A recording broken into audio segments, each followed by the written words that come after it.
Hi, everyone. Thanks for joining and welcome back to Wall Street Silver. Joining us today is the professor of chemistry at Cornell University, Dave Collum. Welcome back, Dave. I'm thrilled to be here. Yeah, it's an absolute pleasure having you on. So, Dave, a lot of people are predicting that with all these lower CPI numbers that just came out, that the Federal Reserve is likely to cut the interest rates, and gold and silver will likely go higher. What do you think? Well, I'm optimistic about gold and silver. To me, I'm not a technical analyst type at all. I don't read the squiggles, but I think the $2,000 price tag on gold has been this massive resistance. I refer to it as Dennis Rodman protecting the paint, and I think if it punches through 2,000, then I think there's a bunch of technical events that'll drive it higher. Where it should be, I have no idea. But I've just watched it bang against 2,000 unsuccessfully for about 5 straight years now. That's independent of what the Fed does, in my opinion. As I said before the show, I was listening to Twitter Spaces, and everyone was talking about this. They seem to have all forgotten that Powell, on so many occasions, has said there's going to be pain. There is not one shred of pain yet. There's nothing that's approximating pain. There's not pain anywhere. There's a few banks that went belly up. That's not pain. Pain is when people are really squealing, when you've lost teeth, you've broken bones, things like that. And so I also think the Fed has a dual internal mandate that a lot of people are ignoring, and that is, I think he's got to break the spine of the speculators. And so when he says there's going to be pain, I think if, as long as Wall Street and guys who are using leverage insist on bidding up risk assets, I think Powell's going to keep banging on their foreheads with rate hikes.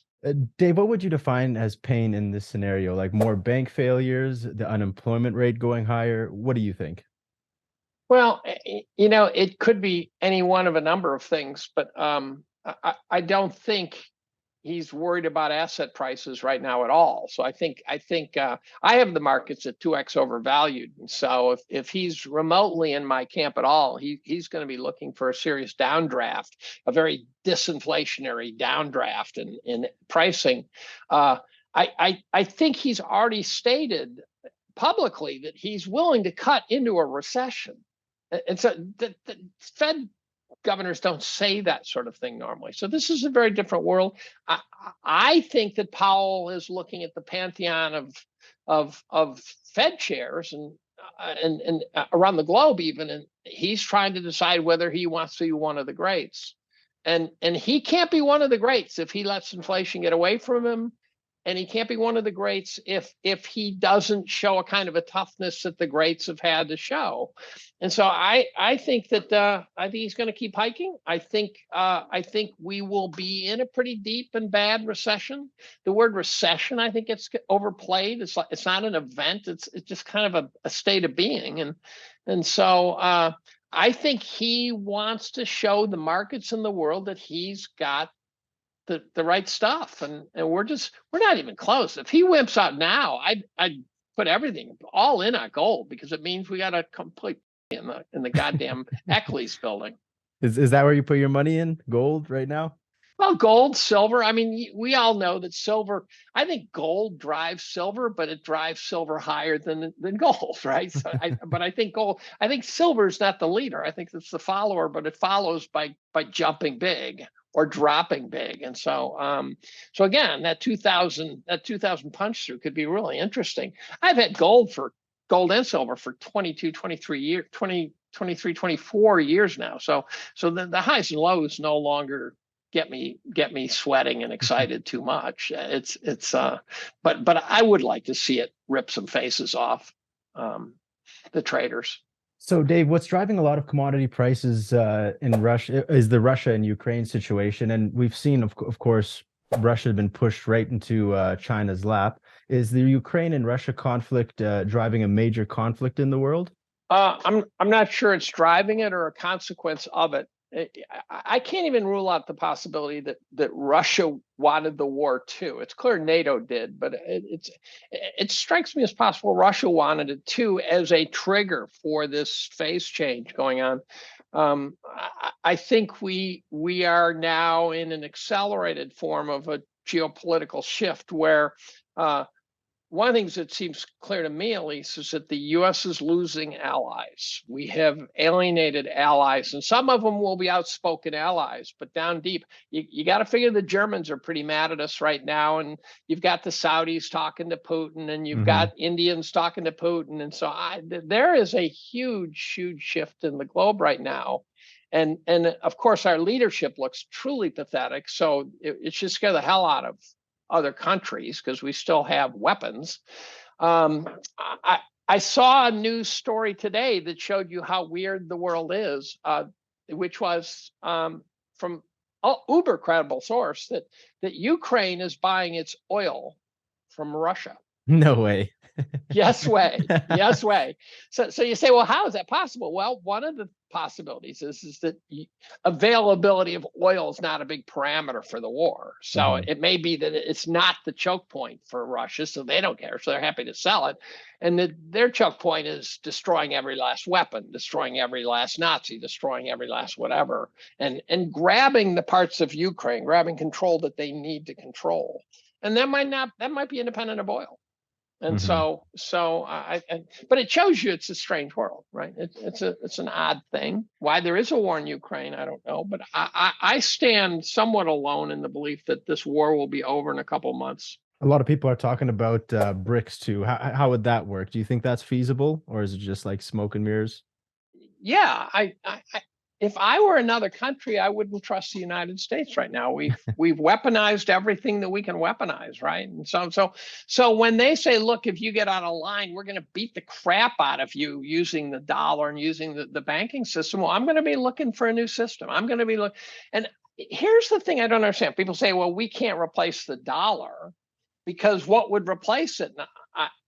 It could be incredibly naive on my part, but I'm thinking a basket of currencies. Why not just let things trade, relative to various currencies you want to trade in? If I've got Zimbabwean dollars, they're worth something. Why don't I buy my oil in Zimbabwean dollars and they get converted to rubles or to pesos or whatever? I don't see why you need a reserve currency. I don't understand.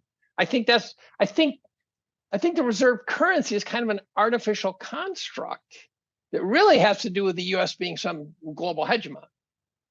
Oh, well, yeah, well, you've seen what happened to Iraq and, of course, Libya. With the second they tried to move away from the U.S. petrodollar, they got invaded. Do you think? Well, maybe that wasn't a move from the dollar, but rather a move from the U.S. Right. Yeah, that's right. See, the dollar might be used as used just as a vocabulary word, right? It really. So I see changing alliances. And that's the problem. I don't think it's the dollar per se. Now, there's probably Forex guys out there who are going, this guy doesn't know anything. I mean, that is quite possible. But as far as I know, you could use Bitcoin, you could use Dogecoin. It changes price every day. But if I get a bunch of oil, I don't care what I get paid in, as long as I can then convert that to what I want later or at the same time. Do you think they'd implement a CBDC, the Fed, if the dollar did die? Well, that scares me because that's not about a currency. That's about authoritarianism. Right. And so the CBDC is an altogether different beast. That's sort of comparing the CBDC to the dollar is like comparing hyperinflation to inflation, right? They're in different zip codes. So the CBDC we should fight tooth and nail to try to keep out. My concern is I don't think we're going to win that. I don't think we're going to win the digital authoritarianism battle. I think that looks like an unstoppable force, and that when the internet went live, we might have been doomed to rise to a global totalitarian state. That's how dark I am these days. So, Dave, with the world as crazy as it is, where are you putting your money right now? Where are you investing? Are you more risk on or risk off? Where are you at? Well, risk on, risk off is even ambiguous. But if risk on means investing in risky things, I'm risk off. What people seem to not have noticed is that we have a 40-year recency bias, and it has really clicked in my skull, where for the last 40 years we've had this period where simultaneously The Russians flooded the world with resources. The Chinese flooded the world with cheap labor. The US demographics was perfect. The boomers mowed through their productive years. Interest rates dropped from 16% to 0%. That allowed companies to buy back their shares. And what really is a reach for yield, if your corporate balance sheet had a return on it, if you can invest that money in ways to keep that money safe, that would be one thing, but you can't. So what do? You buy back your shares. And so because of that, I think for 40 years now, we have witnessed over and over and over again the era of what I call the era of V bounces, where the market seems to be trying to correct, and all of a sudden the Fed saves it, and then it goes back, and you keep the messages always, you should have stayed invested, it would have been fine. During that period, that 40-year period, this is actually staggering. People don't know this. During that 40-year period, the market valuations rose 3% annualized. So that is a mean regressing thing. So there is no reason in the world to believe it won't eventually go back the other direction. So imagine the next 40 years ushers in a 3% decrease in valuations annualized. It's a net swing of 6% a year.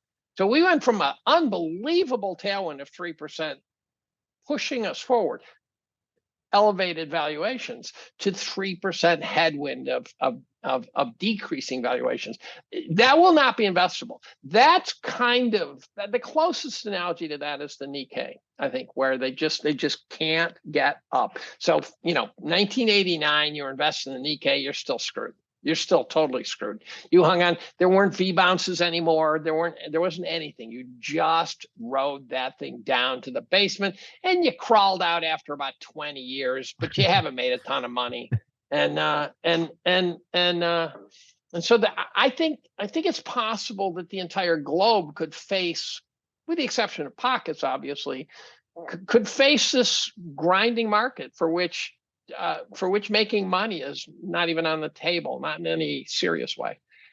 And so that's why I'm not risk on. What I hope to do is that if they could accelerate that downdraft, if you buy assets cheap enough, you get, how they say you're paid to hold on to treasuries now? Not enough, in my opinion, because they're still below, you're still getting negative returns, but at least you're paid less negative returns.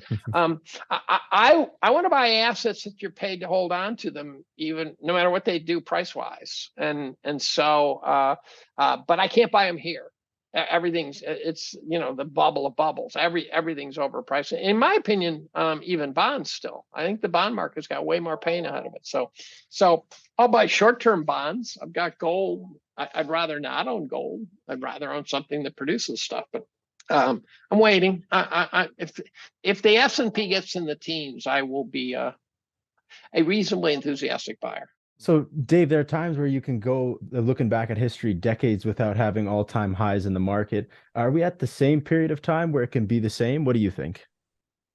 Well, my crystal ball says yes. I have us, crudely speaking, again, 100% overvalued.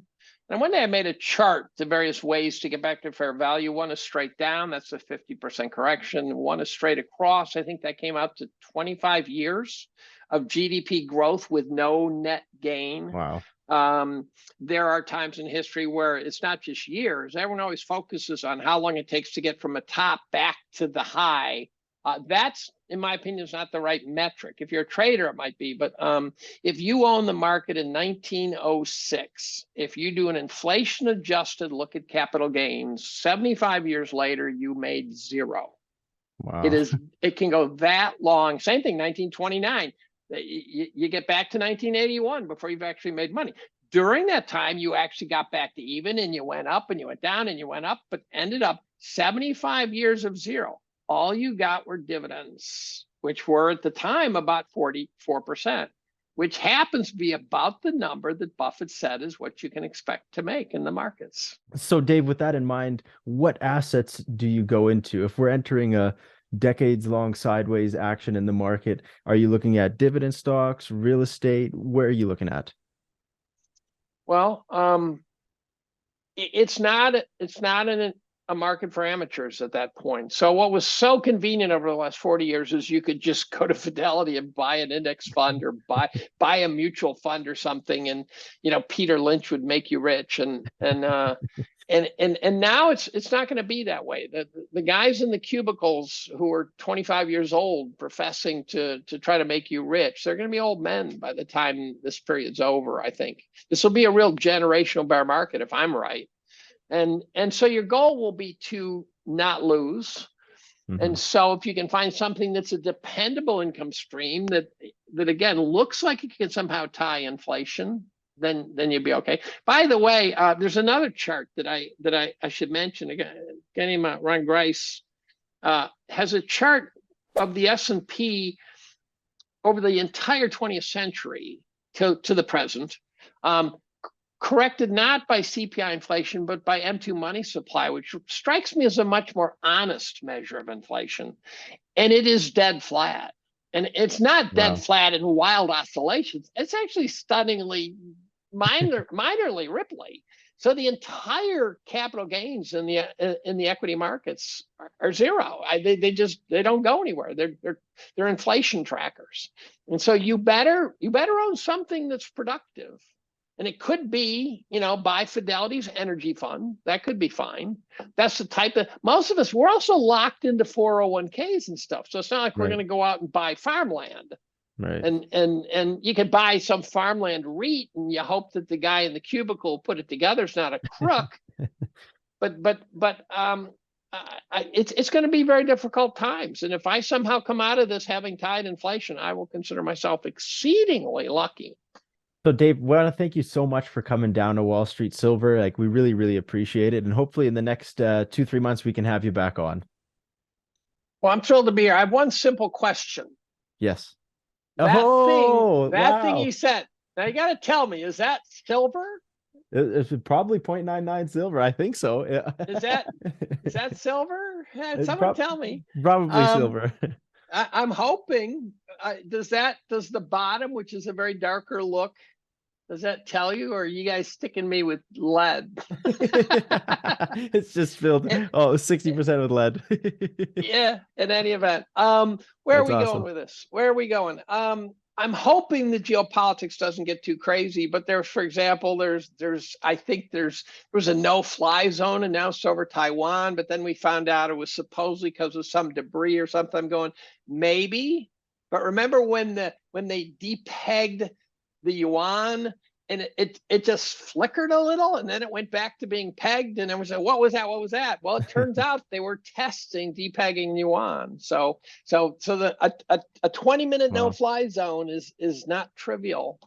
20-minute no-fly zone over Taiwan. I wouldn't take that lightly. Well, thank you so much, Dave, for coming to Wall Street Silver, and we really seriously appreciate you. Hopefully we can have you back on in the next 2-3 months. My pleasure. All right. Talk to you soon.